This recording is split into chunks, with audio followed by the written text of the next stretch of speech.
வல்லதீன யக்னிஸூன الذهب والفضة ولا ينفقونها في سبيل الله فبشرهم بعذاب أليم.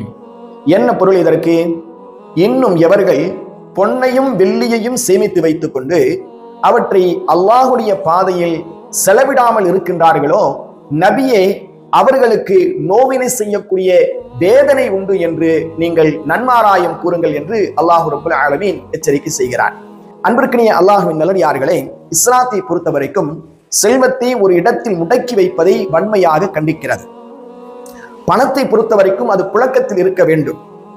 ஏழை எளிய மக்களுக்கும் சமூக நலனுக்கும் அது பயன்பட வேண்டும் என்பதுதான் இஸ்லாத்துடைய பொருளாதார கொள்கையாக இருந்து கொண்டிருக்கின்றது. மனிதன் சம்பாதிக்கக்கூடிய அந்த செல்வம் அவனுடைய சுய தேவைக்காக மாத்திரமல்ல, அது ஏழை எளியவர்கள் மற்றும் சமூகத்தின் தேவைக்காகவும் அல்லாஹ் வழங்கிய ஒரு பொறுப்பு.